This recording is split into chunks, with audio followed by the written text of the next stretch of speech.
national, etc. Tout cela aide à lire et à étudier.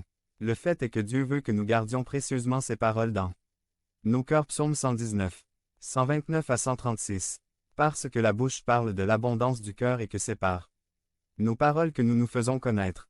Nos paroles montrent-elles que nous connaissons le Père. 2. Avoir la communion avec la fraternité est une autre des choses que Dieu veut que nous ayons.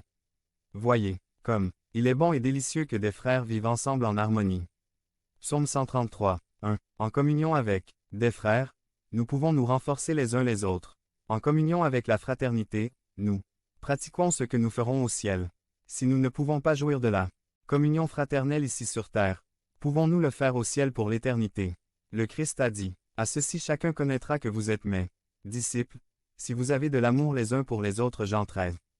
35. Lorsque vous aimez une personne, vous voulez passer du temps avec elle, jouir de la communion avec elle et être prêt à l'aider à tout moment.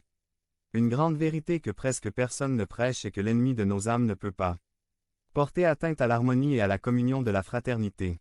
En communion avec la fraternité, les questions trouvent des réponses, la sagesse est partagée, la croissance est encouragée, les pièges sont évités, les relations s'approfondissent et l'Église implique une croissance constante à l'image du Christ.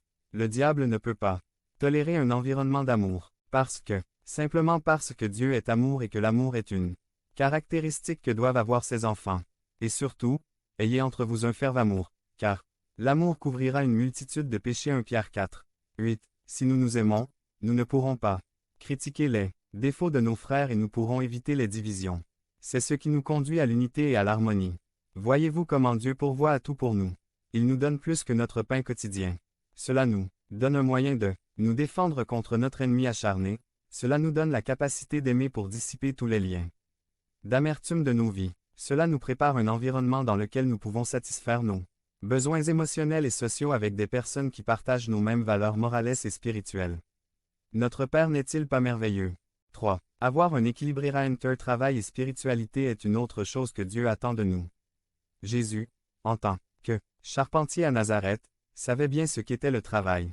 Il a appris à sculpter le bois d'olivier, qui est très dur, et l'acacia lourd. Être menuisier n'était pas un métier facile. C'était un dur travail de fabriquer des jougs, des charrues, des tables, des chandeliers et des portes.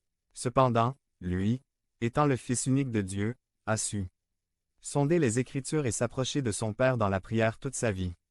La Bible ne nous dit pas grande chose de sa vie d'enfant, à l'exception de ce que Luc nous a écrit. Luc nous raconte que chaque année ses parents se rendaient à Jérusalem pour la fête de Pâques.